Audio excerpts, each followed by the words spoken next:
Hello.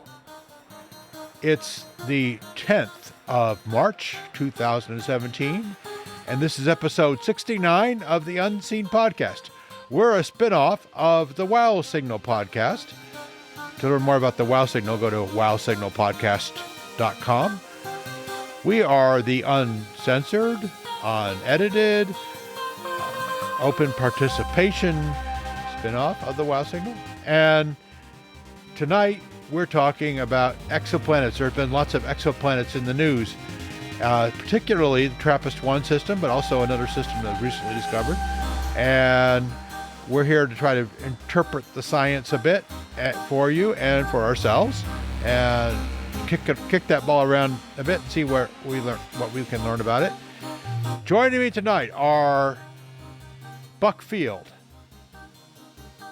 Hello, everyone. And Nick Nielsen. Hello, Paul, and hello to the Unseen Podcast. And Patrick Festa. Hello again. And David Grigg. Hello, everybody. And all these folks have been on before, so I'll let you read their bios if we have them on unseenpodcast.com. Okay. Now, what happened quite recently was a paper in Nature, which I apologize, has a paywall. So many of you probably not read the Nature paper unless you have a very good local library. But I'm fortunate to have such a good local library. And the name of the paper is Seven Temperate Terrestrial Planets Around the Nearby Ultra-Cold Dwarf Star TRAPPIST-1. And the lead author is Michael Gillon, and there are many, many co-authors. The reason there are so many co-authors is there are a lot of observations of this star, which is quite close, by the way. And they found, after a lot of analysis of many different observations, that orbiting close to this very cool dwarf star, much cooler than the sun, and much closer than any planet in the solar system, are 7 planets, which are quite close to each other as well, and nearly in a resonant orbits that are very close into the star. And this was actually, for some people, a bit of a surprise, because many of these planets are about Earth-sized, and many of them are, and at least 3 of them, are in what's known as the Habitable-Zone, which means they're close enough to the star that they could be warm enough to have liquid water. And that's one criterion that we're currently using for habitability based upon what we know about Earth life. So, was anybody here surprised by that announcement? Well, I wasn't so much surprised, because I've always felt that I think the surprise was that there were 7, just like the press release from NASA came, that there were not just 2 or 3, but 7. That even outnumbers our own solar system. We have we have 3 that are Earth-sized, so to speak. Maybe if you count the other, Mercury, you might call it 4, but that's not even Earth-sized. But this is literally, all 7 planets are between, according to the article I read, between 85% and 120% of the diameter of the Earth, or the mass of the Earth. So we're talking 7 Earth-sized planets orbiting a single star.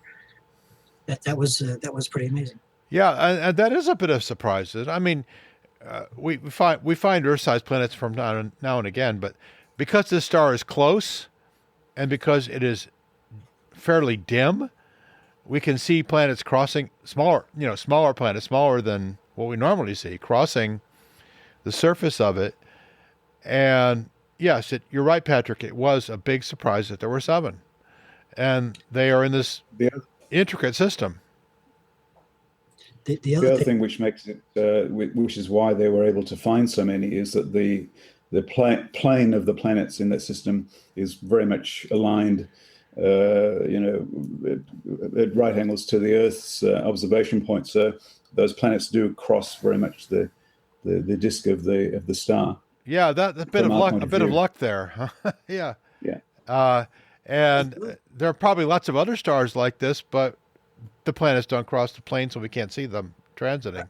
Another thing that got my piqued my sci-fi interest was besides the fact that they according to the scientists these planets are gravitationally perturbing each other. It never occurred to me that these planets were so close to each other that if you were able to be on any one, let's say one of the habitable zone ones, you'd be able to see your companion planets in a way that we see the moon, or even sometimes bigger, sometimes small, depending on which one you're talking about and depending on where it is in its orbit.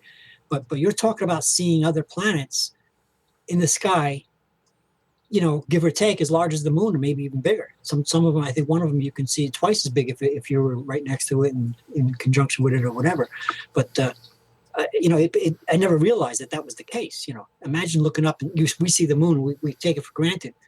But imagine somebody coming here from another place that doesn't have a large moon orbiting so close and seeing our moon.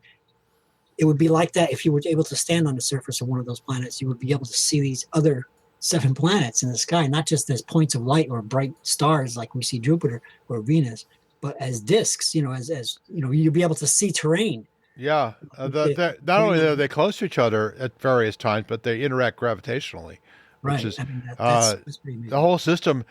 Here's the interesting thing that I saw in the paper. In addition to reporting on their observations, they also tried to model the system, and they found. And now, this is early days yet. This is not a definitive conclusion, but they found the system was not indefinitely stable.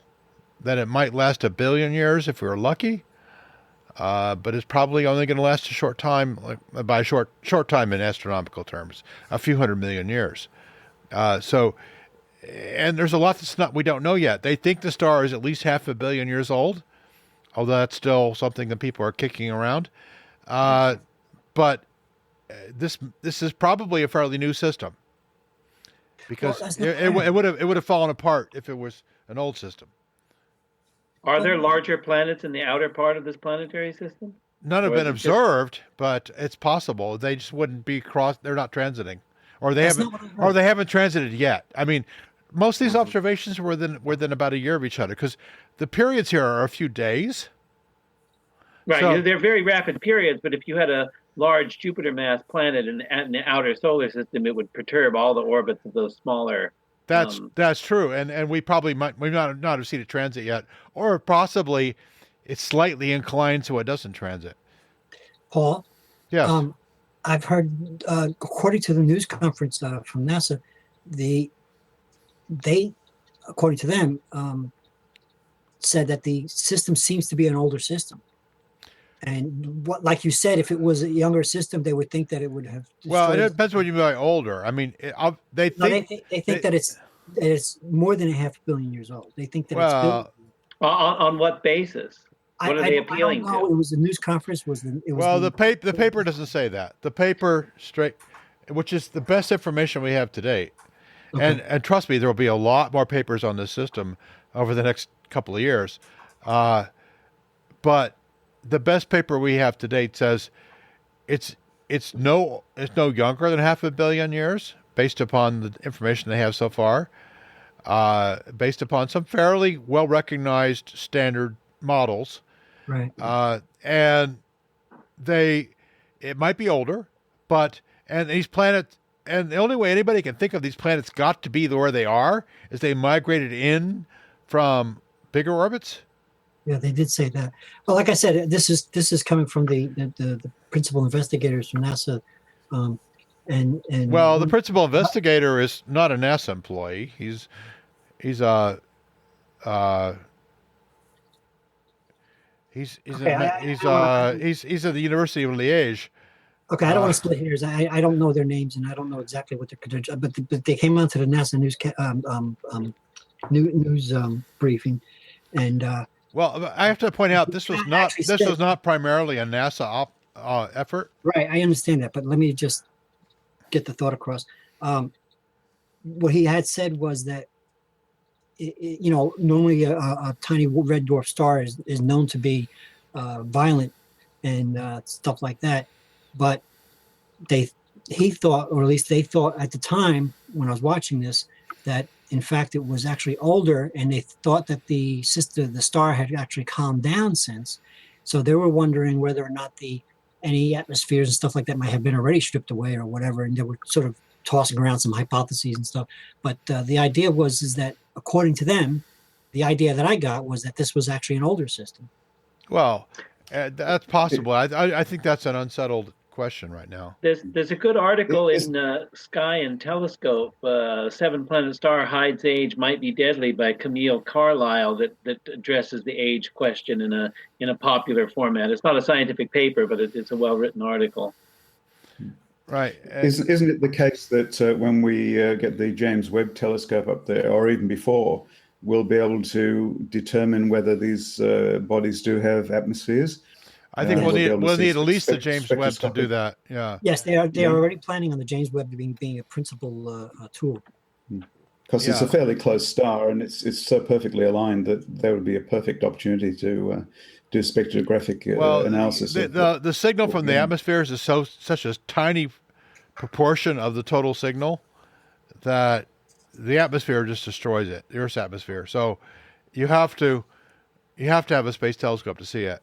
And so far, the only space telescope that's been on it has been Spitzer, which has been invaluable. Spitzer stared at this system for many days. It was an important part of the paper, but and that's really NASA's claim to fame here on this discovery. But as a matter of fact, they did some re-engineering, some long distance re-engineering on the Spitzer to get it to do what it did. Well, Spitzer's what they call warm Spitzer now. It's been re-engineered a couple of times probably. Well, another one of those. There was like 6 people up there. Yeah. The main person who was on the computer said that they actually did some re-engineering, long distance re-engineering, remote engineering, I guess, to make it do what it did. Right. Well, that aside, we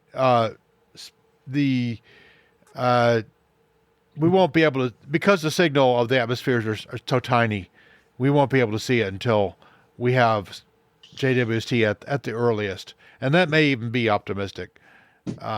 It depends on how big the atmospheres are, and really nobody knows. There's a lot of there will be a flurry of papers over the next couple of years speculating and modeling that, but the reality is that there's no data right now. Well, now more than ever, I'm waiting for JWST to get up there. Well, okay, be patient. It's more important. It's more important than it, get up to working, not and then right. They always say cost, schedule, performance. Pick any two.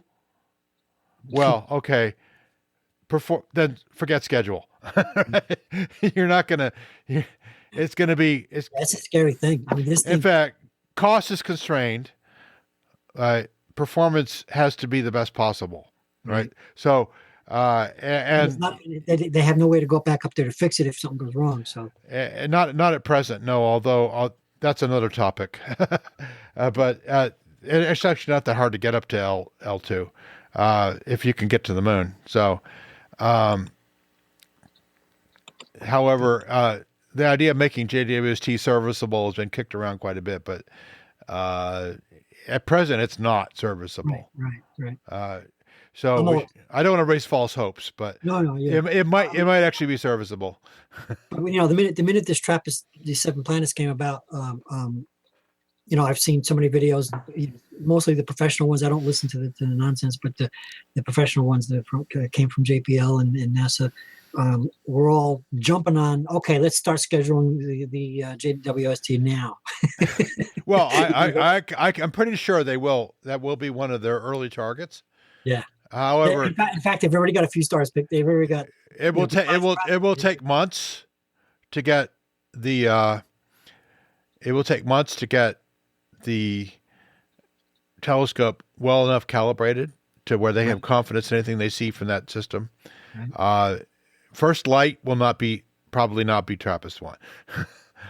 I don't know what they're scheduled, but I do know that they were all excited. And they were like, okay, let's start scheduling some time for JWST right now.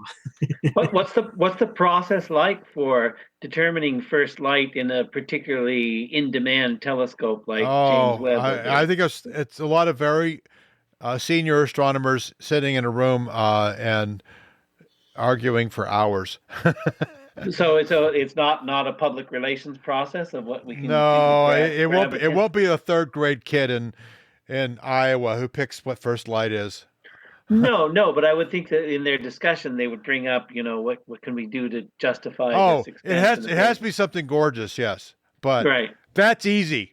There's so many beautiful objects out there. Pick one, It's not I would think that the engineers would have some say in wanting to pick a target to measure the performance characteristics of the instrument. Oh no, first. Nothing like that. No, it'll be. We want to turn it on, get an absolutely stunning picture of something, and claim credit for success. And then we'll do the engineering. From what I understand, they've already started a long list of red dwarf stars they want to look at. Oh yeah, I'm sure there are. And keep in mind that TESS is launching soon. Yes. And TESS will be looking at red dwarfs heavily, including TRAPPIST-1. I'm still poking for the Class K stars. Well, it'll be TRAPPIST-1 is an M star. I know, but I'm still searching for more Ks. An ultra cool M star. So yeah, it's in the same category as brown dwarfs. It's a little bit warmer than a brown dwarf, but it's warmer than a brown dwarf. It has a fusion fire going, but it's still often the ultra cools are classed together. The very dim. The dim red dwarves and the brown dwarves are sometimes classed together as ultra. Yeah, cool. Well, we're talking the 99% here, Nick. Well, I mean, isn't it like an M9? Isn't it like an M9 or something, or M8 or M9? Yeah, something like that. It's worth saying that this whole system, the TRAPPIST system, is about on the same scale as the Jupiter system and its satellites. Isn't that right? Am I wrong? Yeah. That's the sort of scale of size. It's just a little bit bigger. Well, for people to get an idea, everything on the TRAPPIST-1 system that we know of is way within the orbit of Mercury around our sun. So, by a factor of about 10. So, if you imagine the orbit of Mercury and the sun, which is the closest planet we know that exists around our sun, imagine a whole entire system of 7 planets, to which Mercury would be a very, very distant planet, Tech or 10. So they're really tight. But this is a much, much dimmer star than our sun. It's about 8% of the mass of the sun. Let's see if I have the statistics here. Yeah, what is the mass of Jupiter compared to our sun? Why? I don't remember that number. You can't expect me to remember anything on Friday night, Patrick. It has not in front of me. The mass of the sun, the mass of the star here is 0.08% of the mass of the sun. The paper says the Jupiter-like size of their host star. It's not much bigger than Jupiter. It's not much bigger than Jupiter. Yeah, it's much denser than Jupiter. It's much more massive. But that's the problem. See, we were talking last podcast about the discussion about education. A lot of that gets lost in translation with the general public. I was talking to somebody, and they were talking about the general public information that came out was that this is just a little bit bigger than Jupiter. But I don't believe they grasp the idea that it is still much more massive than Jupiter. I don't think they got the idea. Yes, it's slightly bigger, but it's much more massive, or like you said, denser. I don't think the general public understands this because the news doesn't say that. It doesn't explain that. By the way, I just had from a very reliable source that Jupiter is about 0.1% of the mass of the sun, about 1,000th, which makes sense. So it's Jupiter is much lower mass than this star, because we know Jupiter's not a star, right? Right. It's not massive enough to become a star. Yeah, that's right. But However, it is given. if you add mass to a body the size of Jupiter, you won't get a lot of increase in size. What you'll get is increase in density, Right. And it will accumulate mass until it becomes very heavy, and then eventually fuses hydrogen. And that's probably what has happened in the case of TRAPPIST-1. It's just warm enough to be called a star. It's not, considering how close it is, it's not that bright. Let's see, it's a visual magnitude of 18.8, which is very dim by, not by modern standards, but that's pretty dim. It's quite red. It's brighter in R. It's 16.6 in R. And its radius is about 12% of the sun. So imagine something roughly 10% the size of the sun. Is there anything on its peak emission spectrum, which I assume is in either the red or ultra infrared? It's very red. I don't have a spectrum plot in front of me, but it says it. I'm looking at table 1 of the paper now. It probably peaks in the red or near infrared. It's not that hot. It's not a hot star, but it's giving off enough light that if you get in as close as these planets are in tight. They are close. They're orbiting in a few days around the star. Then you will get. But one of them is a day and a half. Yeah. Yeah. Then you'll get a fair bit of energy from the star, just because it's like if you let's say imagine you have a dimmer on your bulb, but you turn the dimmer way down, right? The dimmer is so far down, you have to put your hands right up to the star to touch it, to feel any warmth. But if they are right up there, you will feel it. And the other thing is that speaking of visible light versus infrared, there was one analogy made, and I forget which article or video I was watching. It could have been one of the documentary videos from Space News or something. But in any case, if we were standing besides being able to see the planets as disks, you as humans, we don't see into the infrared, or we barely see into the deep red, and it may seem like it's dark or at the very least twilight to us all the time. It wouldn't even be twilight, because you talk about red light. Our eyes are not capable of seeing most of the light that in reality there is enough energy there in habitable zones, but our eyes won't be able to really see much of that light because it's because most of the energy is going to be carried in the form of the infrared. Right.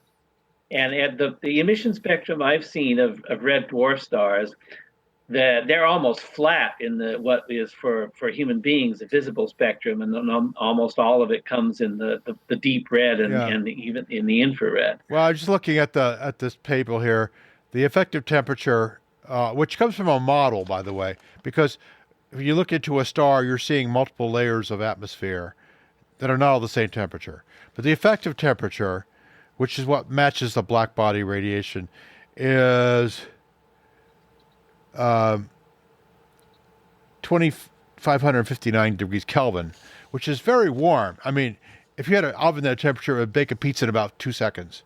But that's really hot. The temperatures you and I are used to are around 260 degrees Kelvin, so it's about 10 times hotter than that. So it would definitely be red hot. Presumably, any life that evolved on those planets would be able to see into that area of the spectrum. Wouldn't that be right? You would think so. You would think so. Yeah, our vision peaks around where our star peaks, right? So. Yeah, our vision is tailored to the transparency of our atmosphere, the light that comes through a particular corridor in the atmosphere that allows those particular wavelengths to come through, and therefore our eyes have evolved to see in that particular rich Right, but yet set of there are wavelengths. creatures. There are creatures on this planet that see in varying different ways. There are insects that see in ultraviolet, but once again, if you look at the emission spectrum of our sun, it peaks in an area that pretty much matches the human visual spectrum, and there's a little bit from the ultraviolet side, and then there's a long slope down on the infrared side. Yeah, So, well, I don't think Theme and I can't see much more than 800 nanometers, and so we have a very narrow range, about, I think it was about 300 nanometers to 800 nanometers, something like that. right. That we can and see. that's where the sun's radiation peaks. Yeah, and but you're right, Patrick's right. There are insects that see ultraviolet because that's what their survival depends upon. All right, and I wouldn't be surprised to find there are animals or fish that see well into the infrared. Pit vipers, whether or not you want to call it seeing, but it's really interesting if you read about which I've been doing recently, reading about the visual processing of pit vipers, because the nerves that come from the pit organs in the face of a pit viper go to the exact same part of the brain that the visual nerves go to. So there's some kind of joint processing, and some scientists have speculated that the snakes can shift between infrared vision and visual spectrum vision, and some think it's just an overlay, so they see them both at the same time. Obviously, we don't know, but it's an interesting area. Well, we know that rattlesnakes can find mice in the dark, right? So yeah, then they're very good at it because they're pits. Yeah. Which are infrared sensing organs. So I think it's quite plausible anyway that that's a form of vision.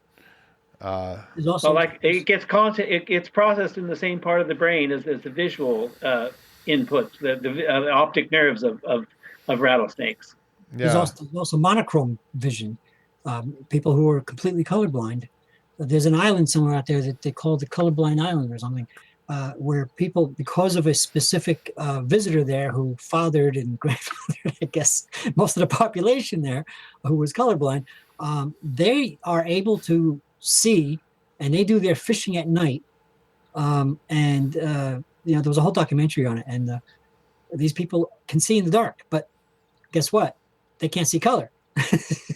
But they're able to see in the dark, where you as a visitor to go there, and it's a nice place to visit, and these people are nice and everything, but you wouldn't be going out with them because you couldn't see for shit compared to what they can see, and yet they're colorblind completely.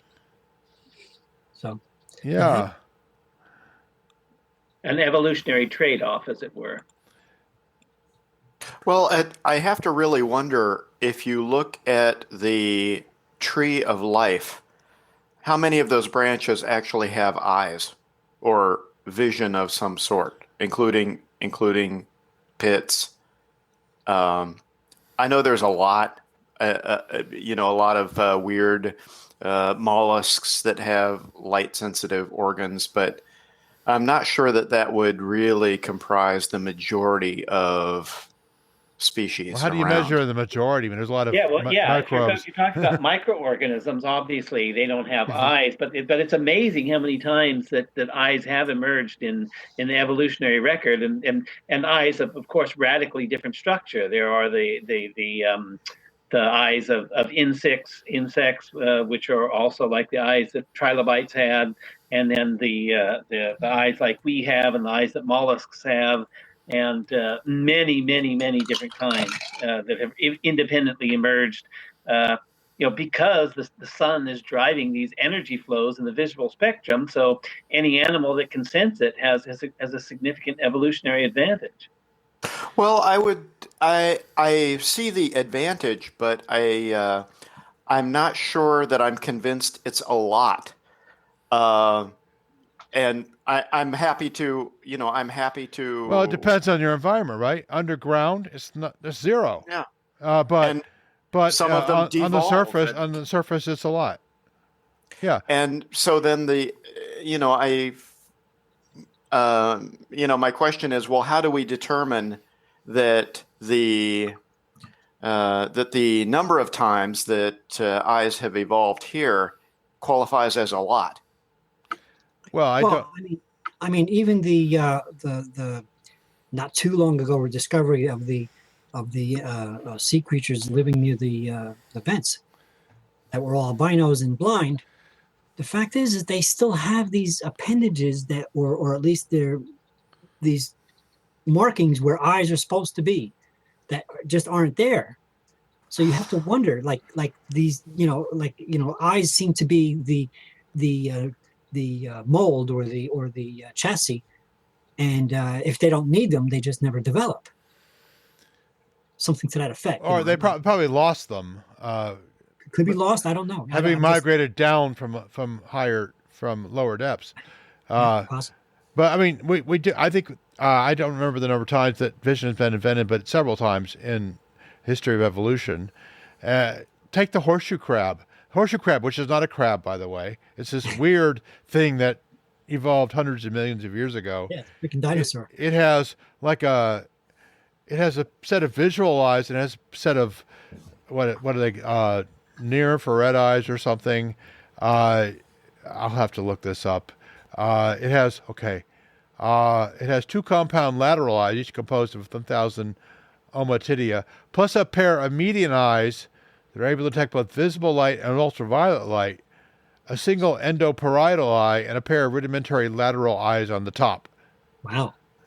It is an amazing animal, and they're all over the Chesapeake Bay, by the way. They're not like they're rare or anything.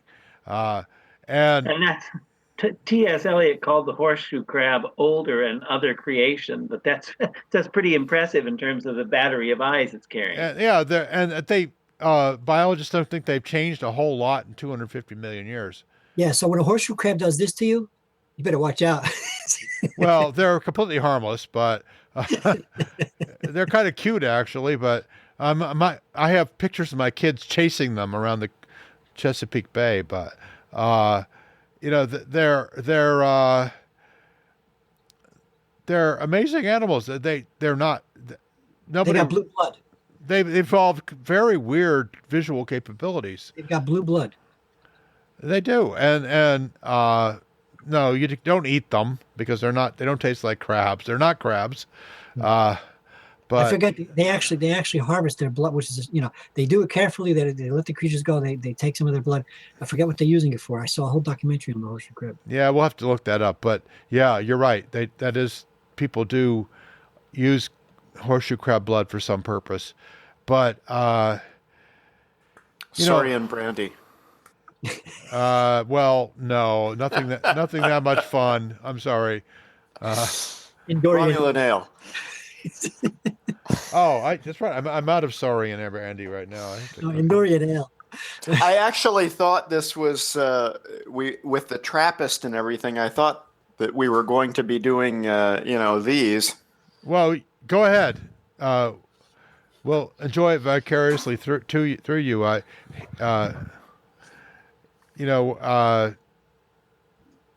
already had my Belgian beer tonight, but I was gonna buy beer, but I changed my mind. Well, if you like beer, you have to try Belgian once in a while. The TRAPPIST. Yeah, I think it's technically an ale, but yeah, it's not. No. Well, yeah, it's an ale, right? Compared. When I heard the TRAPPIST beers were very robust and dark, and I'm just not a fan. Not all of them are dark. No, some of them are fairly light colored. Okay. Wow. And to be a true TRAPPIST beer, it has to be brewed by monks for a nonprofit organization, and any profits go to charity. That is not true of the one I had tonight. And support of the monastery. Oh yeah, I can support the monastery, or it can go to charity. And everything has to be brewed under the supervision of the monks. But that's not true of stars. Stars.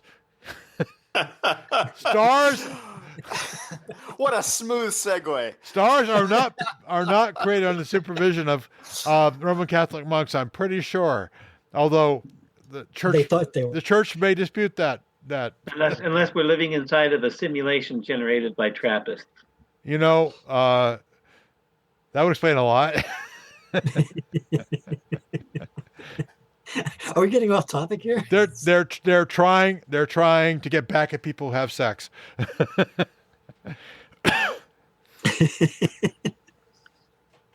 Well, speaking of sex, can we talk about life on these planets? Let's talk about that.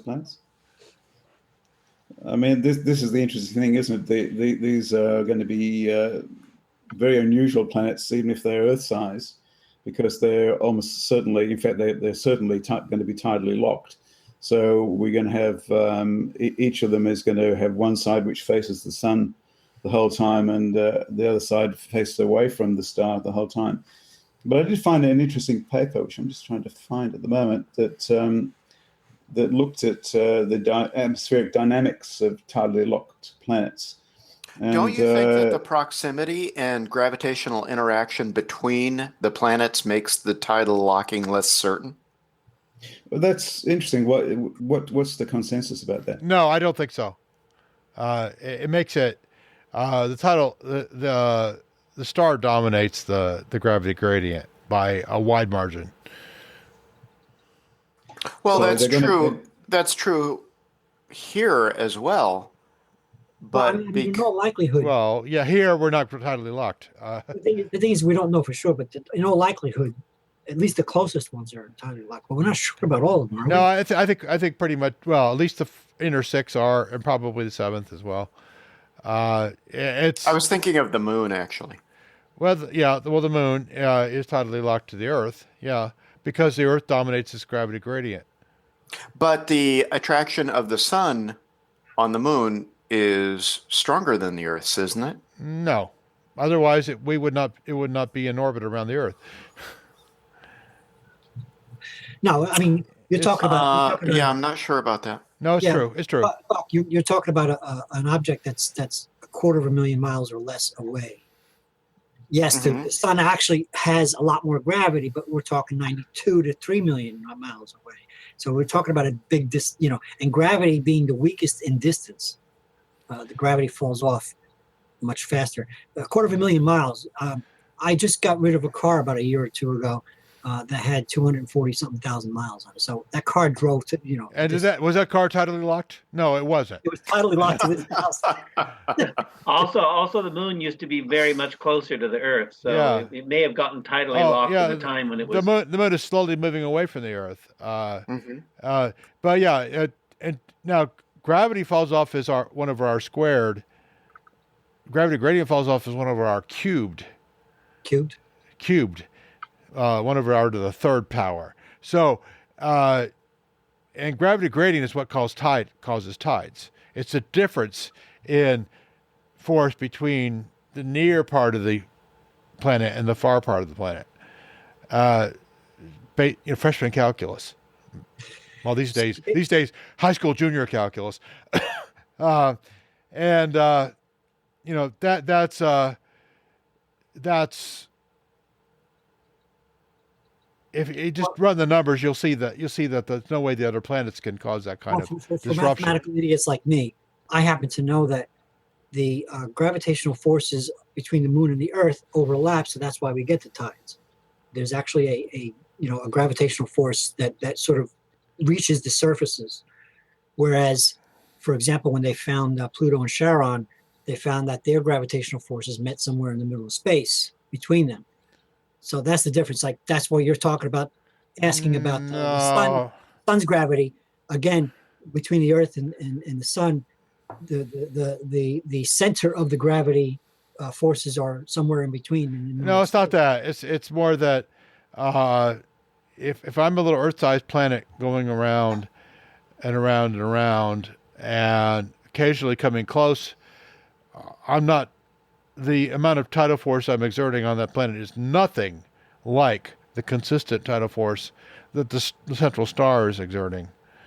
It's just nowhere near as powerful. Right, but to be tidally locked, you literally are overlapping, are you not? Literally, gravitational forces are literally just below the surface, or at least that's why. Well, what happens is that if you're anything where out of this equilibrium, if you're still rotating, respect to that, there will be massive stretching of the planet, and energy gets dissipated that way.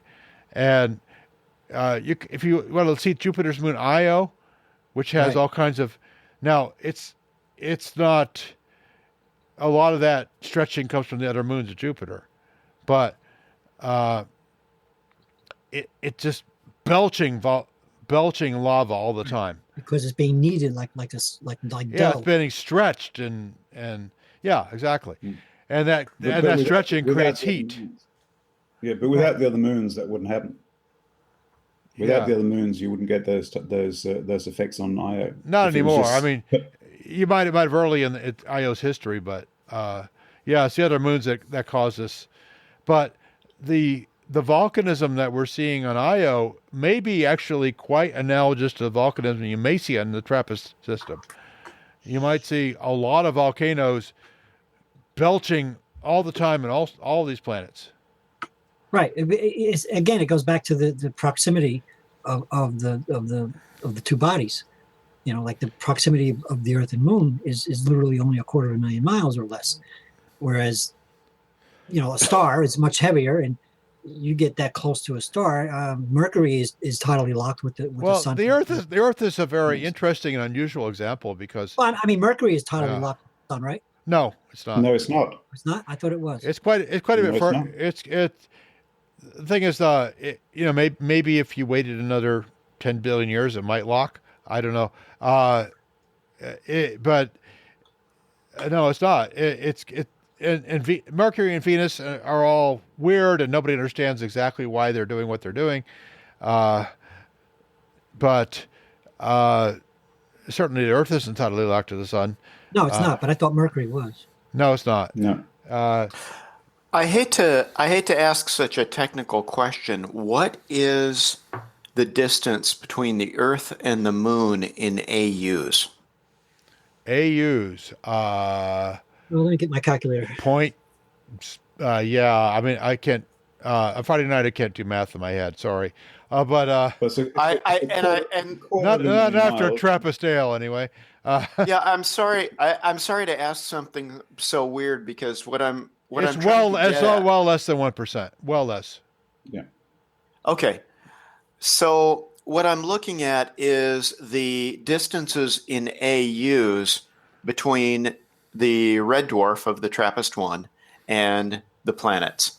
Right. And what I'm trying to find out is, do these planets, which are much more massive than the moon, pass close, you know, within that kind of range where it would, I don't recall who pointed out this information that I was uncertain about, but kind of when I had last heard, it was suspected that there were some pretty strong gravitational interactions, and someone pointed out that this had actually been reported as a fact.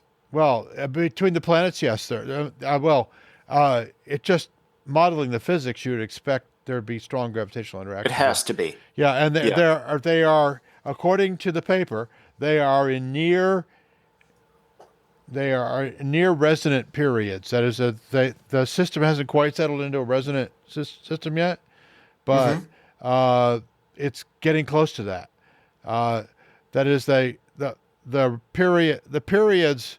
Let's see here. I can read them off to you. They are.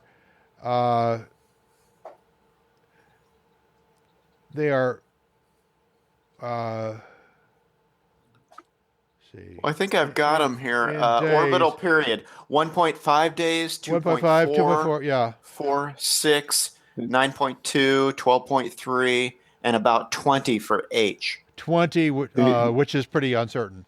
The original paper says they form the longest known near resonant chain of exoplanets, with the ratios of the orbital periods being close to the ratios of small integers, namely 8/5, 5/3, 3/2, 3/2, and 4/3, respectively. Yeah. I'm sorry, what was the... they were very close to what? Optimal? They're close to the ratios of small integers, namely 8/5, Okay. 5/3, 3/2, 3/2, and 4/3, respectively. Yeah. Okay. Here we call those integers. Oh, sorry. Yeah. Now Well, they're- no, they're ratios. thinking They're ratios of integers. Yeah. Well, the paper, by the way, is quite lucidly written. I would recommend it if you can get a hold of it. Yeah. So that's the fact that they're in that tight and are approaching a resonant system is no surprise in terms of the orbital periods. I mean, they're so close to the star that they literally fit inside. If you were to compare it to our system, inside of the, not just the orbit of Mercury, but inside the orbit of Mercury. That's how close. Well inside. Yes. Well inside. Yeah. Yeah. Mercury would be a distant body compared to these things. Right. But speaking That's of that, amazing. how far is Mercury from the sun? About 0.3 of an AU. About a third of the distance from the Earth to the sun. Roughly. I mean, it has a fairly elliptic orbit. So 0.3. 0.3. So 0.3. So that's what? 28 times. million That's miles. 5 times the distance of H. It's like 28 million miles or 27 million miles, depending on where it is in the orbit. Yeah. We don't use miles anymore, Patrick. I know, but I do. Damn it. So do the, to use something David would appreciate, do the boffins predict that this near resonant pattern would settle or destabilize? Well, that's an interesting question, and the fact is they think it's not long-term stable. But that's like the opening round in a long debate about how stable the system is. I'm going to wait for JWST to give me an answer. Well, if there's another body in the system that we haven't detected yet, a larger body, it may help stabilize it or it may destabilize it. Right. We just don't know yet. They don't. You know that the solar system is not necessarily stable over the long term too, don't you? Well, I'm not necessarily stable either. I just No, I don't think Patrick's going to last 1 billion years either. but I've lasted this long. But there are chaotic effects in our own solar system. Yeah. Yeah, yes, they are. But I'm thinking of shepherd moons, where they kind of, keep this ring running. But that ring's not going to last forever either. The thing is that we there's so much that we've only just gotten. It's very all interesting and a lot of speculation out there, and everything you're saying, Buck, is great questions and hypothesis. Great speculation, but the speculation could start running away. So I'm gonna just wait a while. I'm gonna see if there's any more information that can be gleaned out of the stuff that we have there now. And of course, when JWST gets out there and starts getting us some more, then we'll really start knowing. Yeah. Running away like clickbait headlines. Yeah, something like that. Well, what if there's life out there? Yeah, well, what if there isn't? What if this is just a weird thing that there's a star out there with 7 Earth-sized planets, and it's just so weird that there's 7 of them and there's still no life. Well, there's an interesting paper that came out quite recently by Dr. Loeb, who's constantly putting out troublemaking papers from Harvard, and he and his colleagues estimated that panspermia between these different planets could be actually quite robust. Based upon some people might call it a toy model.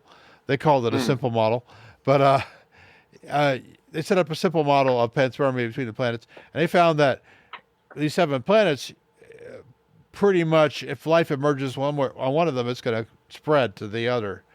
Be like Buck Rogers all over again, huh? Enhanced Interplanetary Panspermia in the TRAPPIST-1 system by Manasvi, Lingam, and Abraham Loeb. Yes. Yes. I wasn't very impressed. I wasn't very impressed by it, really. I'm not a scientist myself, and I'm only reading as a layman, but it really seemed to me to be simply saying, yes, in a system as close as this, it's going to be a lot more likely that panspermia happens. Well, gosh, I could have told you that. Yeah, right. Well, but they actually chances are they actually better. made a model and did some calculations, so did a little work. Yeah, but there's so many guesstimates and things in it. I wasn't doing. Well, I mean, we don't know enough to do better than that, right? But Somebody needed to say it. somebody had to come out with Yeah. with an opening shot, right? Saying, Yeah. The opening paper, there's several people that are already saying it right away. Calculations, maculations. well, Dr. Loeb has done a lot of calculations in his career, and with a lot of different co-authors. I don't think it's necessary. I mean, he's the same guy who's been behind this fast radio burst. Could be microwave powered sails, right? And if you look at his whole career, he's the guy that comes out. He says, "Let's look at the wildest speculation we can and see if it makes sense." And he also wrote a very interesting paper about the possibility of life in the very early universe. he did, yeah. He's written a lot of interesting papers. I'm going to have to get him on the WOW signal at some point if I possibly can. But the thing that interested me about his paper was that they actually did set up a model and ran it and say, well, yeah, okay, looks like panspermia could happen with a simple model. Now, that's a challenge to the graduate students out there and the young postdocs. Make a more robust model and see how much better it can, how much you can understand it better. And that's what will happen. You will see people you've never heard of coming up with better models. And that will be, this is a long process. Don't be impatient. It will take a long time. And then as we learn more about the system, because it's quite close to us, and it is, as David earlier pointed out, we're very lucky to have the plane of these planets right along our line of sight. There's probably lots of other systems out there that that are similar, but we can't see them because they don't transit their star from our point of view. There's going to be a lot more information. As Patrick pointed out, there's going to be, when we get to JWST on that sucker, we're going to have a ton more information. The point in Loeb's paper, which I thought was worthwhile making, was that if we use a telescope like the James Webb, and we find the signature of life, or what seems to be the signature of life, in one of those planets, then the odds are that the rest of them have also been infected, if you like, as well. That was the worthwhile point. Yeah. Now there's a possibility, and I think it's still a strong possibility. This is a fairly young system, and it's entirely possible that life hasn't arisen on any more than one world or none. So if it has arisen, it's maybe deep underwater somewhere. That sounds like a segue. If I may, unless Nick has something. I just wanted to mention that one of the articles I read made the very good point that ultra cool dwarf stars may have a lifetime of 100 billion years. So regardless of how old we see this star, since the universe is only 13.7 billion years old, all of these ultra cool dwarfs are very young, and they've got a long life ahead of them. Now, the planetary system might not be stable; it might break down. But if it is stable or reasonably stable, it has a very long history ahead of it where life may yet emerge. Right. Yeah. Which is one of my pet peeves about them searching for M dwarf stars for life, because I still think that the K class stars are the best shot. Well, write your paper, Patrick, and we'll have a discussion about it. But if I may, it sounds like a segue to me. The general public, again, is there life out there? Let's start packing. The nonsense that goes on, and of course, science fiction writers, and I love science fiction. I would love to hear more sci-fi about M class life and all that. But what is more interesting, at least on the slightly more technical scale, and we're not going to really call it technical, but for my cases, I'm just an enthusiast, is the idea that there are, back when I was in high school, we weren't even sure if there were other planets out there. We were certainly, if they were sure, or if they were swearing on their mother's graves that there was, they weren't sure if, for example, there could be a stable orbit around a binary star or a multiple star system. And sure enough, they found that. The point I'm trying to make here is that here's a system that there are, like I mentioned earlier, about 7 Earth-sized planets orbiting a star. Whether there's life out there or not, of course, that would be fantastic. But that is not the most amazing thing about this particular find. What is amazing is that they found that planets of numerous sizes, and including Earth-sized planets, are innumerous. Just by this particular find, we realize that they're out there. Now, whether or not they're orbiting a particular perfect star that at a perfect distance that gives them the perfect chance for perfect life is another story. And that would be amazing as well, of course, and it would be more amazing. But these planets are out there. Every star seems to have at least one planet, and this particular one has 7. So far that we found that are Earth-sized. That to scientists, or even scientists enthusiasts, I could talk and do it all the time. Science enthusiasts, as myself, is almost as amazing as actually finding life. And actually, naturally finding life would be amazing beyond. But taking things under, with a sort of a careful, understanding that other things like that, talking about life on other planets is speculative. Seeing the amazement of finding these things and knowing that now we can at least more than speculate, we can say that statistically speaking, at the very least, there's got to be billions of planets out there, in this just in this galaxy alone. Forget about the rest of the universe, because we're never going to get there anywhere else anyway. Well, we knew that. We knew that long before TRAPPIST. Yeah. What? We knew that long before TRAPPIST-1. The Kepler survey is good enough to determine that. Well, yeah, but see, the Kepler, as amazing as it was, it found thousands of planets.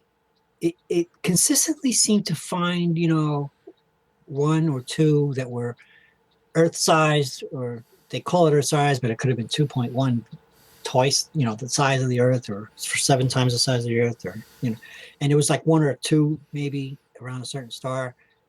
They were pretty rough. They were 7. Playing fast and loose. This was 7. You just rolled a 7. You're playing craps. You just rolled a 7. I mean, this was pretty amazing. Well, that's why we're doing TESS and Plato, right? TESS will look at primarily red dwarfs, which are nearby to the Earth, and right. Plato will look at sun-like stars. Plato? I didn't even hear that one. That's the European mission. Oh, yeah, yes, I did. I don't know much about that one. Can you elaborate? Well, I haven't got the latest on it, but my understanding is that they are funded to proceed, and they were going to be looking at be similar to TESS in mission design, but they're going to be looking at instead of TESS looking at the red dwarfs, they'll be looking at more of the G-class stars, the nearby sun-like stars, and the K's, and because there's interest in both sun-like stars, which live long enough to. We know that sun-like stars live long enough to produce monkeys who think they're clever, and we know that one such star produced one such instance. Well, that's all we know. But we know that star lived long enough to do that, which is why I harp on the K-class stars. And there's a very strong case that all G-class stars live about the same. Yeah, the same life cycle. I'm animate about the K-class stars, because the K-class stars are the ones that You have the M class stars are the ones that are the problematic with the hyperactivity nearby, and the habitable zone is too close and tidally locking and all that stuff. Whereas the K class stars won't generally have that problem, at least up to, I don't know, K5. Give it a number. Not only that, the Ks last a bit longer than the Gs. So if there was going to be intelligent life, more intelligent than us, twice or even three times, beyond our years, it would be around the K class stars.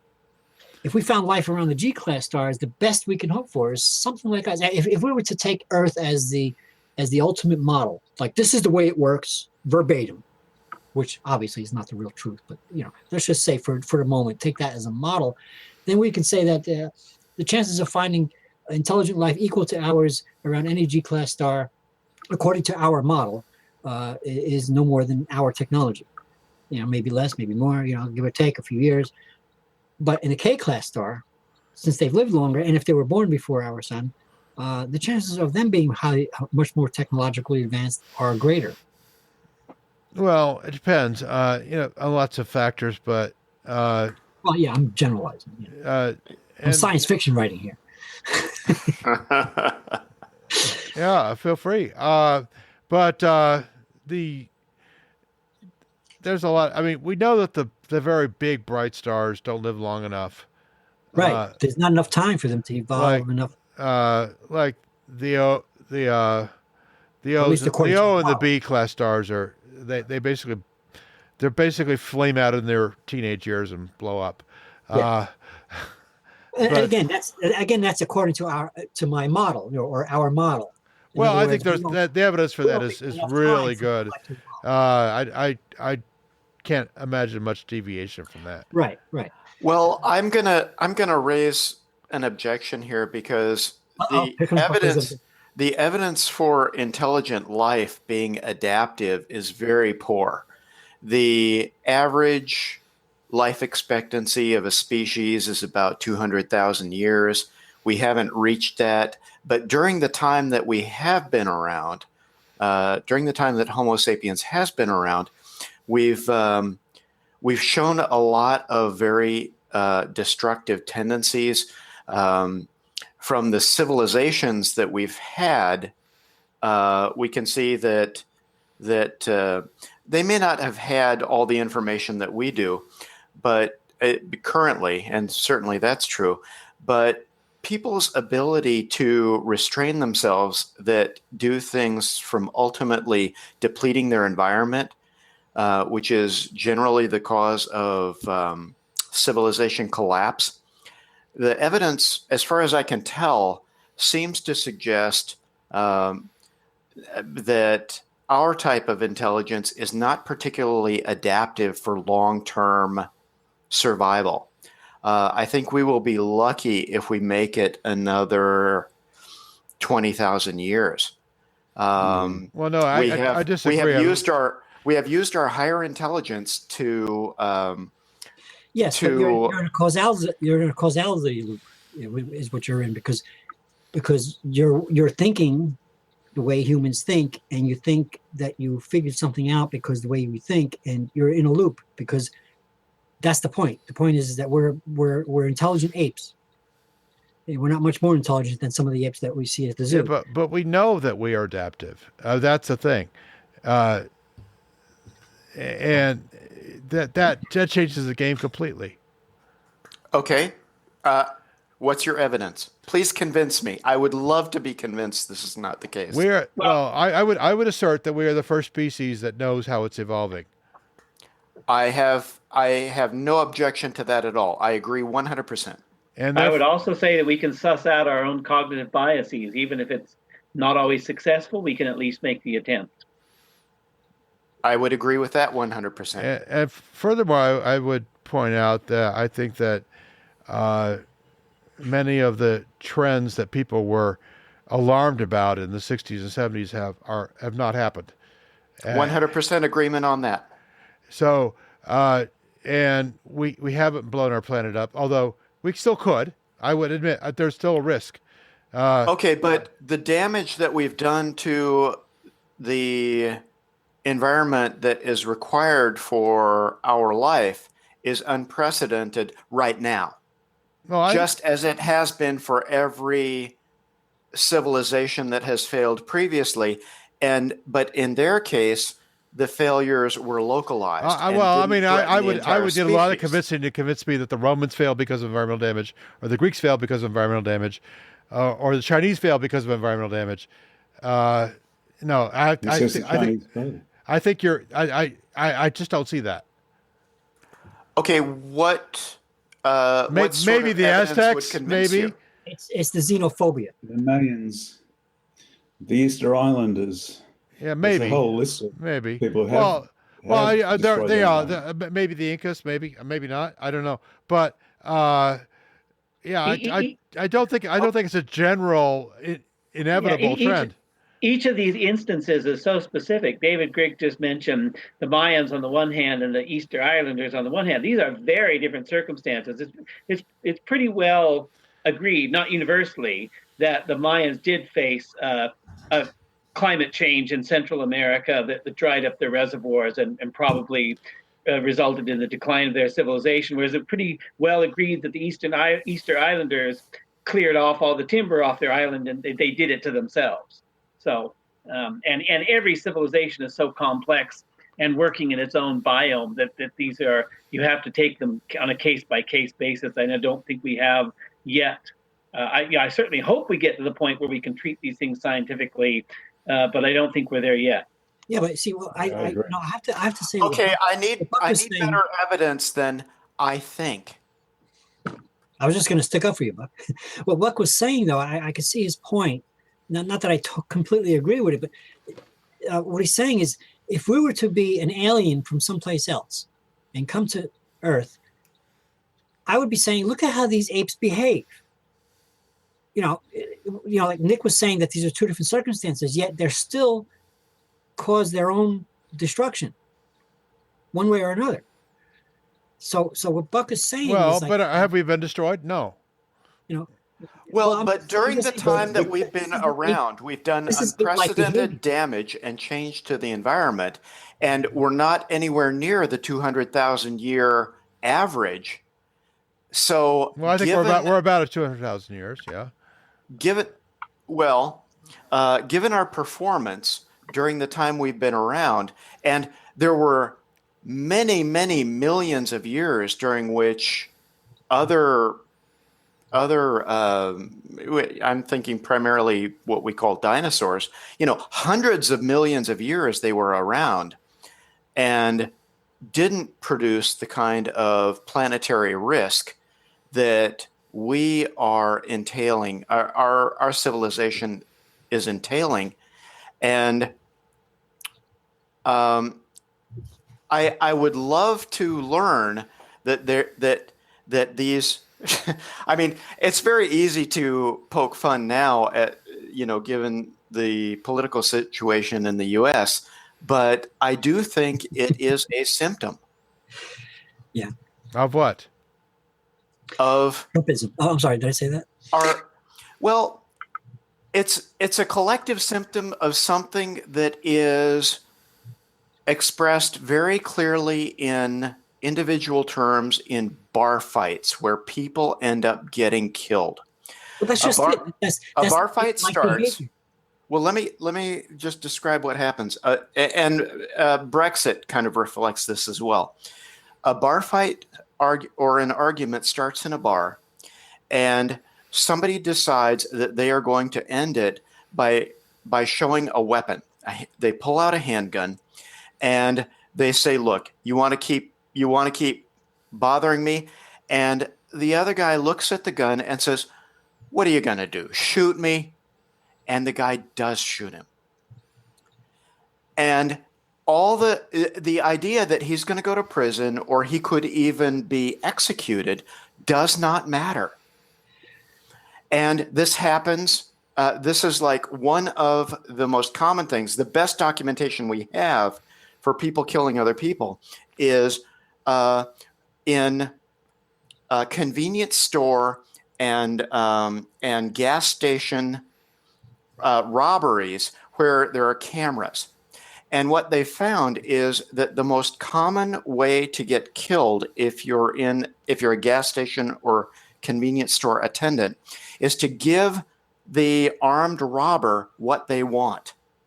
And what the most common scenario in this situation is that the robber is leaving, and as they're at the door, they've got the money, they're at the door, they can escape, they turn and shoot the cashier. This makes no rational sense, but it's an emotional thing, and psychologists look at this. Yeah, go ahead. Primate behavior. I saw. I wish I remember what the documentary name was. It was about gorillas in a particular savanna, and tribalism, and these gorillas would literally kill the children of other females and stuff. It's a children of competing males. Yeah, the children of the competing male. That's right. So you know about it. The point I'm trying to make here is, as barbaric and crazy as that seems, that is literally, even though we seem to do it on a more intelligent level, we got these weapons. Yeah, well, they got sticks and whatever. It's ape-like behavior. It's gorilla-like behavior, and we are those gorillas. We are those apes, and we're just the slightly. But are we doing that more and more, or less and less? I don't know. I wish. I would hope. The Steven Pinker argument is that we're doing less and less. I would hope so. I think the statistics back that up. I would hope so. I mean, I think we should mentally evolve. What metric does he use? Oh, battlefield deaths, violent crime deaths. It's been pretty well established now that among hunter-gatherers that there's a very high rate of death by homicide. You can't necessarily call it war, but there's a lot of killings that go on, and as civilizations develop into settled agricultural societies, these tend to decrease significantly, even though these huge pitched battles emerge with civilization where thousands of people or hundreds of thousands of people can get killed in a short period of time. When you actually add up the numbers over historical scales of time, many more people get killed in these bar fights, essentially, what you're talking about, than all our wars. Yeah, and if you look at recent wars, the lethality rates have gone way down, especially for civilians. But because that's the first thing that the cameras focus on, people get this disproportionate idea that people are dying all over, even though if you compare the casualty rates for whether soldiers or civilians in the First World War or the Second World War, they're higher by orders of magnitude than they are now. I made a terrible mistake. I agree with you on that 100%. But what happens if we include things like childhood deaths due to illnesses resulting from airborne lead and arsenic? Or we include fatalities due to potholes. Potholes? Fatalities? Yeah. Seriously? Yeah. No. I read a very interesting study about the economic benefits of potholes, in that it increased the velocity of the money supply. Now, the potholes in roads increase the fatalities, but they're great for the economics. Well, okay, the bullshit level of studies has not gone down. I will admit that. But yeah, that went through me for a loop. Do you know what velocity of the money supply is? Yes, I do. Okay, and so I argued with my Econ 101 professor that was nonsense, and he looked at me funny. But this is about exoplanets, though, not about potholes. Well, no, we're talking about life. But we're talking about survival. Let him finish. Yeah, I'm interested, but keep going. The velocity, I'm not sure why. I'm curious as to why you think velocity of the money supply is bullshit, because it's a basic economic measure.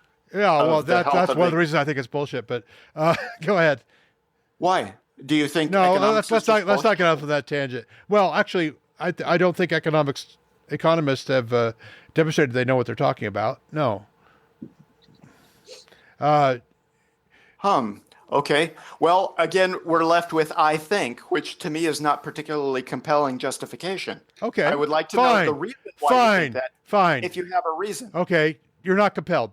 Continue. Well, there are pretty obvious differences between the constructive uses of economic resources and the destructive uses of economic resources. Yes, potholes create money for automobile shops that have to rebuild shock absorbers and do all the repair. That creates work for road crews. So yes, it does circulate money. Just like in the famous Keynesian thing, like if there's no aggregate demand in the economy, it's better to bury money and sell leases for people to dig it up than to do nothing at all. The broken windows argument, which I think is absolute crap. The broken windows, but yes, that's true. It does create circulation, but there are much better ways to create circulation in the economy, like construct something, financing the growth of scientific knowledge, which is going to have a multiplier effect. Whereas the broken window argument, the pothole argument, has no multiplier effect to it. I mean, not one that I can see. Maybe there is one. But you're arguing for a kind of social engineering that is anathema to libertarianism. What? I'm not arguing for it. I'm just saying that this is well, when you say it's much better, to me that's an argument in favor of it. You may well be right, and I would unambiguously assert that it's better to spend money on driving scientific research than to spend it on, say, hiring people to create potholes so other people could fix them and fill them, and automobile shops could profit for them. However, in the bigger picture, I would also say that I would much rather that money come from private sources than come from the government, because government intervention in the knowledge market is going to be just as distorting as, say, government money intervention in the healthcare market. We definitely are getting off on a tangent here. Yeah. Paul, I would like to agree with you about one thing, though, and that is that there's a major point of economics about which I agree. They don't know what they're talking about. Well, I mean, if they can start making predictions that then I'll start believing it. I mean, I know that there are people in the economics field who are very bright and doing good work. I don't want to, but I've not seen this general.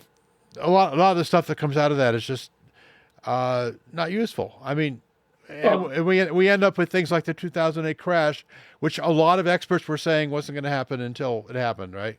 So, but a lot of experts were. Yeah, there were people who warned about it. But the people who are listened to at the major brokerage and banks and national banks are not, they're politicians. They're politicians. They were spouting nonsense.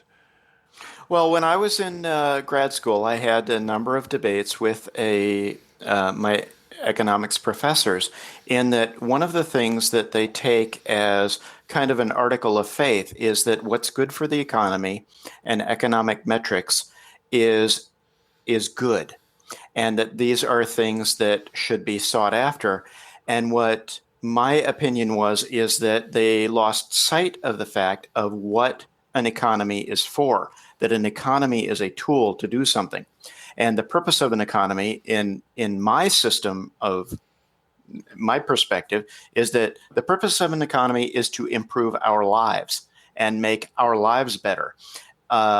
Economists generally don't have this perspective. An economy is an emergent fiction from a whole lot of different interactions between billions of people.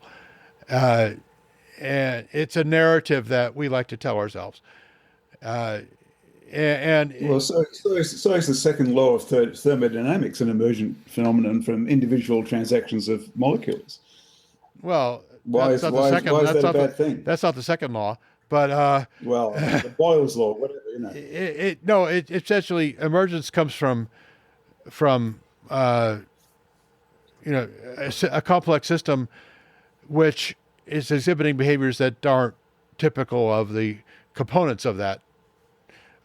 But new properties emerge from greater complexity. Can I steer this back, though? I mean, and we can steer this back by saying that one of the most interesting things of the TRAPPIST-1 system is that if there is lithopanspermia between these 7 closely clustered planets, that new things may emerge simply because if you have multiple biospheres exchanging their biota among each other on a regular basis, that you may get emergent biological or ecological systems that you will not see in like our solar system with a single fertile planet. I wrote a blog post about that called More is Different. Well, I was quoting a scientific paper from the 70s, I think by P.W. Anderson, about emergent properties of complex systems. Well, yeah, if you could get get lithopanspermia moving fast enough. If I Google More is Different, will I find Nick Nielsen's blog? I think so. Okay. Well, if you type in, More is Different, Geopolycraticus or something like that, you'll find it. Yeah, I saw it. Yeah, if you could get, now this is something that would require some serious, a much deeper understanding of panspermia than we have now. But if you had a lot of panspermia going on all the time, it could actually result in a system of systems. Well, once again, you could have new things emergent from this context. Say if you had 7 planets engaged in lithopanspermic relation, you might have the whole ecological systems that emerges across these multiple biospheres may be biased toward extremophiles that can survive that lithospermic passage. So you might get a flourishing multiple biospheres of extremophiles, and rather than extremophiles being a narrow portion of our biosphere on Earth like they are, they might be the majority of the biosphere on Well, I think these planets... No, I would doubt that, because the extremophile is like the thread that is able to make the transit in this extreme environment. But then, like, we have the water bear, but and I tend to buy into this theory that there has been panspermia here with exchange of life or at least replicating molecules, whether you want to call that life or not, between Earth and Mars. I think that's very plausible. But I think that once those get to the new destination, they're going to explode because the conditions are available there. And then you get specialization of things that we like eyes and other things that wouldn't be extremophiles. We need very good conditions in order to survive, humans, and very specific. And just being up on the space station for a while, where it doesn't have the full microbiota that we need for normal immune function. This is a problem. There's tons of problems with us going into space. And I think the extremophiles are just the ones that can be the transmission line.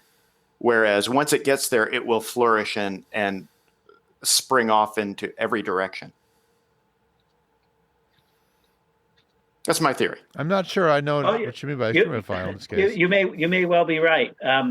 But on the other hand, consider the possibility that, say, you get a cluster of 2 or 3 planets that are engaging exactly the sort of exchange Buck is talking about, where the extremophiles are only the threads. But then you've got 2 or 3 biospheres in communication that are exchanging their biota, at least on a microbiological level.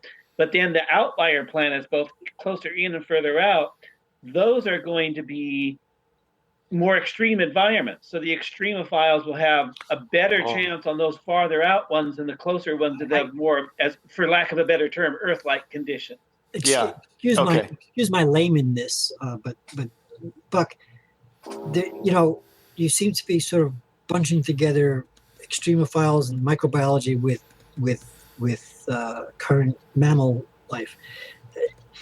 There are things that happen in evolution or even just single generational or several generational changes that take place depending on where you're born, for example. Whereas microbiology, depending on where it's born, if you want to call it that, quote unquote kind of thing, will adapt to become perhaps that extremophile if it was born in the depths of the ocean or somewhere in some subterranean Mars cavern or something.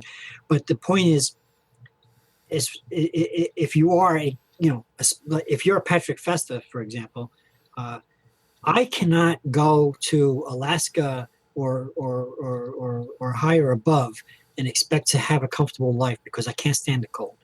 I was born in New Jersey. I live in New Jersey, and I'm adapted to the environment of New Jersey. Although it has been changing, although I got to tell you, I like the warmer weather.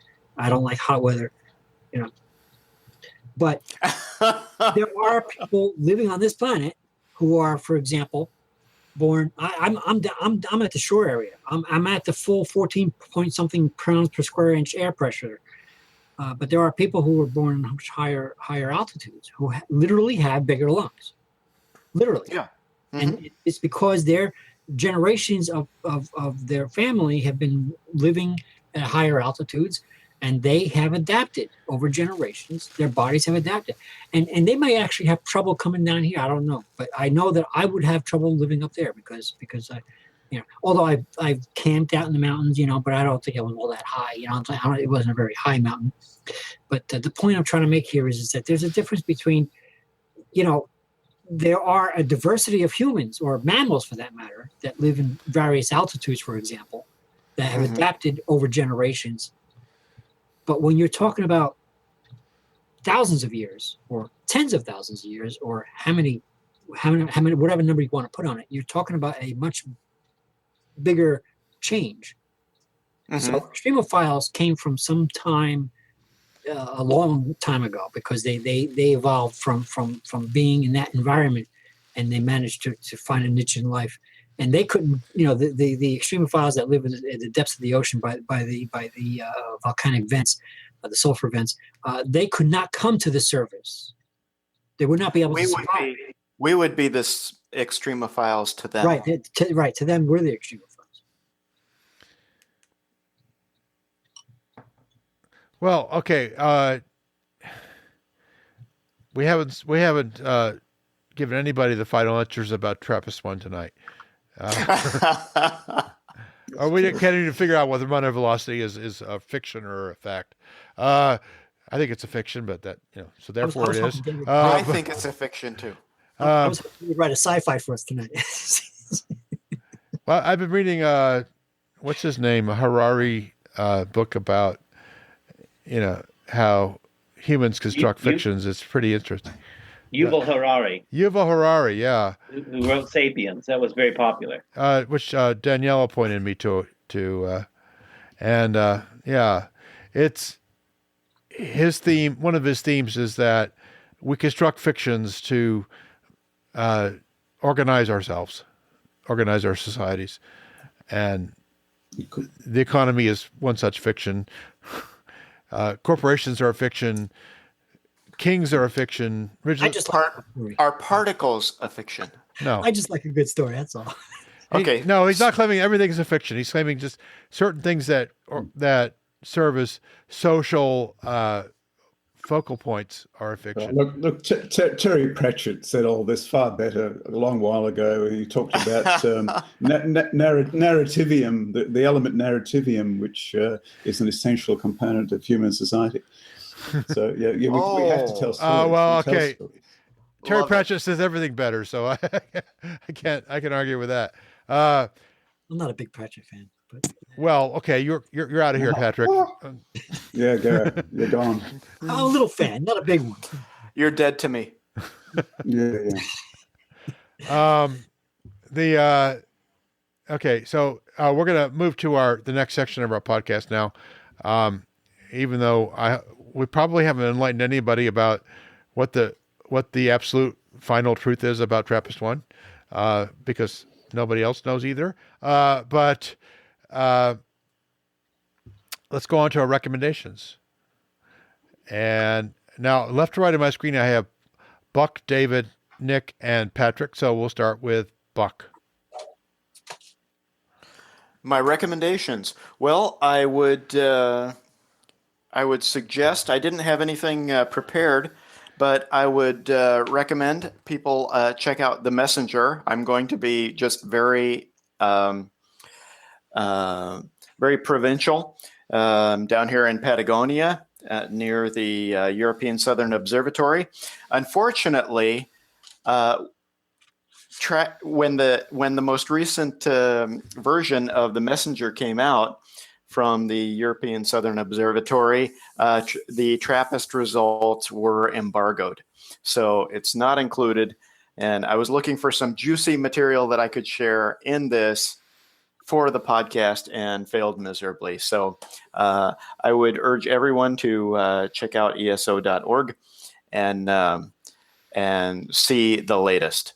They've got a brilliant website, and also I think that you can pretty much get a subscription to this for free. So there you go, the Messenger. Okay, eso.org. David. Okay, with me, it's always a book, what I've been reading recently. So I recently read The Glass Universe by Dava Sobel, which is a very interesting historical look at the ladies, the female computers, as they were called then, literally human computers, who worked at the Harvard University Observatory. Is that right? It was the day I may have. Yeah, I think it was right. Yeah, but it's something to do with Harvard. But it's very interesting. I mean, the women there did some spectacular scientific work over the decades, including really coming up with the entire alphabetical system we use to describe stars. We've talked. Patrick was talking about K stars, and we've been talking about M stars and G stars. That whole system was devised by, I think it's Annie Jump Cannon at Harvard Observatory. And that's all outlined in this book, which is by Dava Sobel. So I'll put a link in the chat room, and you can put it in the show notes. Yeah. Okay. The glass universe is called that because they had thousands upon thousands of glass plates, photographic plates that form this incredible resource over the decades of the stars. Yeah, and Harvard still has those, by the way, and they're still available. Yeah. And they're still called the DASH project, which they've digitized them. Several documentaries covered that, including Neil deGrasse Tyson's New Cosmos. Yeah. Well, I do recommend this book. Yeah, the book's on my reading list too. So yeah, Nick. I would like to make a recommendation. Excuse me. That has some affinities with the multiplanetary system of TRAPPIST-1, which is the Planet blog authored by Sean Raymond. A few years ago, he did a multi-part series about what he called building a better solar system, in which he tried to, by known physical laws, see how many habitable planets could be packed into a solar system, which I think is a fascinating exercise. And so the Planet website by Sean Raymond, and especially the tab that says Ultimate Solar System. Okay. And the Ultimate Patrick Festa, you get another chance to recommendation. Well, we were talking about tidally locked planets and talk about science fiction. Of course, we have a science fiction short story writer here with us. So I thought I'd mention Stephen Baxter's Proxima. I don't remember. I'm gonna start listening to it again tonight because I don't remember if it was a tidally locked or for whatever reason. The fact is that Proxima is a planet that was they had to sleep through daylight. You know, it was always light where they were, and it's a lot more than that. It's about science, time travel and all that stuff. But we won't get into that. The point is it's about having daylight all the time. We're talking about tidally locked planets and things like that. So Proxima by Stephen Baxter. Oh, yeah. Sometime we'll have to talk about the Green Children, but not right now. Anyway, my recommendation, of course, is always has something to do with music. And, well, not always, but often. And the guy who wrote the music for this podcast that you hear in the introduction and outro is a young New Yorker named Paul D. Miller, who goes by the moniker of DJ Spooky. And he is in the habit of taking hip-hop to places way outside his comfort zone. And I'm going to recommend one of his albums, which is not Creative Commons, but I think you should have it anyway, which is called Optometry, where he partners with some really top drawer jazz players and produces a really interesting, really varied album. You can either listen to it closely, which is rewarding, or you can just sort of let your brain float on top of the music, however you prefer. And so it's Optometry by DJ Spooky. And that's it for tonight's Unseen podcast. It's still just barely the 10th of March, 2017. And we are eager to listen to your feedback. Please just go to unseenpodcast.com. There'll be a blog post for this episode. You can comment there. You can comment on our subreddit on Reddit. You can come to Google Plus and comment there. You can follow us on Twitter at Podcast Unseen. There's lots of ways you can get in touch with us. Our email is unseenpodcast@gmail.com. And if you want to be a panelist on this show, you can be. There's nothing stopping you.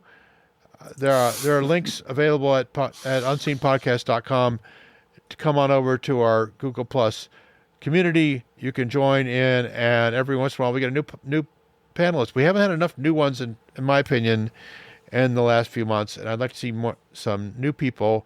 I'd love to see more women on the panels. So far, Marcia Barnhart has been the stalwart female on the panel. There have been a couple others, but don't be scared of these guys. They're really pussycats. They'll roll right over if you oppose them. We'd love to have women, young people, Europeans, Asians, anybody who wants to come on. We will, if you live in a time zone that is not friendly to the times we have planned, we will try to set up a time that you can participate, where you don't have to be up at 3 a.m.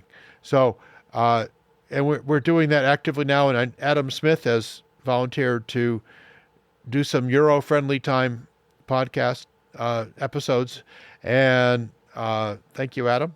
And by the way, there is one more person I want to thank tonight. If I can find her name, I think it's a she. Okay, well, while you do that, I wanted to mention really quickly that I think the James Webb getting up and starting to look at TRAPPIST-1 and what is discovered between now and then, I think it will strongly motivate the Starshade mission that Sarah Seeger is really pushing for, along with a lot of others. So Starshade will enable us to characterize the atmospheres of these exoplanets in a way that we need to really be able to detect the markers for life. Right. I am... hold on. I almost got this person's name. I hope I pronounce it right. The Unseen Podcast has a Patreon page. You go to patreon.com/Unseen Podcast. And the first name is Linda. That's easy. Sadiq, S-A-D-I-Q. Thank you, Linda, for supporting the Unseen Podcast. We have a couple of other supporters, but they have chosen not to be recognized on air. And I think Linda deserves a hand. Well, thank you. Anyway, thank you, Linda.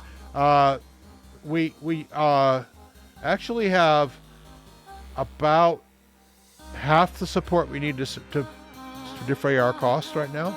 So please don't come over and pledge a lot of money. Come over and pledge maybe $1 an episode, something like that. That's patreon.com/Unseen Podcast. And but thank you, Linda. And if you do that, I will. And you want to be recognized on air, I will be happy to do so. So this has been episode 69 of the Unseen Podcast with our panelists, let's say goodbye one more time. Buck Field, Thanks for having me on, Paul. Nick Nielsen, Thanks again. David Grigg, Thanks for having us. and Patrick Festa. A pleasure as always. And music has been by DJ Spooky. Once again, go to unseenpodcast.com for more information. And we'll see you again in 2 weeks.